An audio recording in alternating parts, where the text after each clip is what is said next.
Hello दोस्तों, नमस्कार। आपका स्वागत है मेरे चैनल पे, है ना। टेस्ट पेपर 11 के साथ आज हम फिर से हाजिर हो चुके हैं। कल 14 तक क्वेश्चन ही देख पाए थे हम, है ना। आज हम 15 से स्टार्ट कर रहे हैं। 15 क्वेश्चन से जो हमने फिजिक्स का जो इतना भी कंटेंट था वो पढ़े थे, उसी के चूज द करेक्ट ऑप्शन। प्रतिबल और विकृति का अनुपात कहलाता है। ये बोला जा रहा है कि प्रतिबल और विकृति का अनुपात क्या कहलाता है, तो वो कहलाता है प्रत्यास्थता गुणांक, है ना।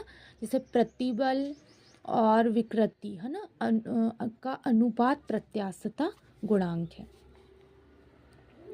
ठीक है। पनडुब्बी आधारित होती है। पनडुब्बी कैसे आधारित? तो पनडुब्बी है आर्किमिडीज के सिद्धांत पे आधारित, है ना।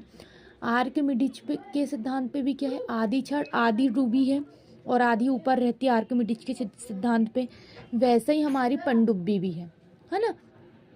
डूबी हुई छड़ को ही हम आर्किमिडीज के सिद्धांत से पनडुब्बी पे आधारित कर सकते हैं, इसलिए पनडुब्बी आर्किमिडीज के सिद्धांत पे आधारित है। ठीक है, हम इसको ऐसा बोल सकते हैं। समुद्र में तैरना नदी की अपेक्षा आसान क्यों होता है? क्योंकि समुद्र का जो पानी का घनत्व होता है वो नदी के पानी के घनत्व से अधिक होता है और नदी बहती रहती है। समुद्र क्या होता है, समुद्र की लहरें चलती, लेकिन समुद्र स्थिर रहता है क्योंकि नदी का मिलाव होता है ना, इसीलिए समुद्र से बहता नहीं है। और नदी ना बहती रहती है, तो वो जिस तरफ बहेगी वो हमको उसी तरफ लेके जाएगी, इसलिए वहाँ तैरना आसान नहीं होता, इसलिए समुद्र में तैरना आसान होता है। तरंग अपश्रव्य कही जाती है जब उसकी आवृत्ति होती है, मतलब अवश्रव्य कही जाएगी तो जब उसकी आवृत्ति होगी 20 हर्ट्ज से कम की। तो 20 हर्ट्ज से कम की आवृत्ति तो हम सुन ही नहीं पाते, है ना। तो वो अपश्रव्य इसीलिए कही जाएगी कि वो सुनाई नहीं दे सकती, क्योंकि 20 हर्ट्ज से कम उसकी आवृत्ति होती है, सुनने की क्षमता। यदि तरंग की लंबाई का मान आधा कर दिया जाए तो ध्वनि का वेग क्या होगा? आधा हो जाएगा। यदि तरंग की लंबाई का मान आधा कर दिया जाए तो ध्वनि का वेग हो जाएगा आधा।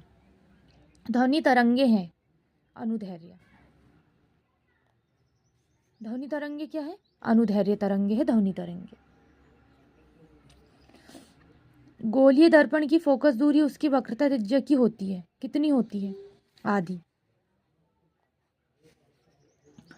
गोलीय दर्पण की फोकस दूरी उसकी वक्रता त्रिज्या की कितनी होती है? आधी होती है। उत्तल दर्पण द्वारा बना प्रतिबिंब होता है काल्पनिक और सीधा। कैसा होता है? काल्पनिक और सीधा, उत्तल दर्पण द्वारा बना प्रतिबिंब। प्रकाश तरंग उदाहरण किसका है? किसका है? विद्युत चुंबकीय अनुप्रस्थ तरंग का उदाहरण है प्रकाश तरंग, याद रखिएगा। विद्युत चुंबकीय अनुप्रस्थ तरंग का उदाहरण है प्रकाश तरंग। ठीक है। फोटोग्राफिक कैमरे का अभिदृश्यक लेंस होता है। कैसा होता है फोटोग्राफिक कैमरे का अभिदृश्यक लेंस? उत्तल लेंस होता है। उत्तल लेंस की भांति व्यवहार करता है और उत्तल लेंस जैसा होता है। ठीक है। E बराबर एम सी स्क्वायर को किसने प्रतिपादित किया था? तो E बराबर जो एम सी स्क्वायर है उसको आइंस्टीन ने प्रतिपादित किया था, है ना। हमने कल ही पढ़े थे E बराबर एम सी स्क्वायर आइंस्टीन ने प्रतिपादित करा था। ठीक है। और क्या रहता है उसमें? जैसे वक्रता हो गई हमारी सी, एम हो गया द्रव्यमान, इस तरीके से। थोरियम का नाभिक को बदला जा सकता है। थोरियम का नाभिक को बदला जा सकता है। क्या क्या बदला जा सकता है? प्लूटोनियम में। थोरियम को जो नाभिक को वो बदला जा सकता है प्लूटोनियम। थोरियम को हम नाभिक में कैसे बदलेंगे? प्लूटोनियम के तहत। फ्यूज के पदार्थ का होना, फ्यूज कैसे होता है? फ्यूज के पदार्थ का होना कैसे होता है? निम्न गलनांक से। फ्यूज के पदार्थ का होना कैसे होता है? निम्न गलनांक से। निम्न विद्युत चुंबकीय तरंगों में किसकी आवृत्ति अधिकतम होती है? बताओ। अवरक्त किरण की। निम्न विद्युत चुंबकीय तरंग में किसकी आवृत्ति अधिकतम होती है? अवरक्त किरणों की आवृत्ति अधिकतम होती है। ऊर्जा का क्षय कम होता है। कैसे होता है? डिस्ट धारा में। ऊर्जा का क्षय कम कैसे होता है? निर्दिष्ट धारा में ऊर्जा का क्षय कम होता है। ट्रांसफार्मर किस सिद्धांत पर आधारित है? चुंबकीय प्रेरण के सिद्धांत पर आधारित है ट्रांसफार्मर। कैसे आधारित है ट्रांसफार्मर? चुंबकीय प्रेरण के सिद्धांत पर आधारित है ट्रांसफार्मर। घरेलू प्रकाश के लिए प्रयुक्त लैंप किस क्रम में जोड़े जाते हैं? समानांतर क्रम में।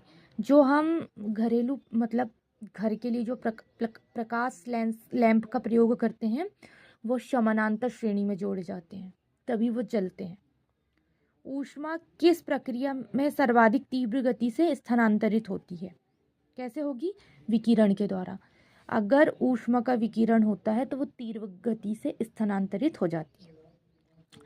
न्यूनतम संभवतः ताप है। कैसा ताप है?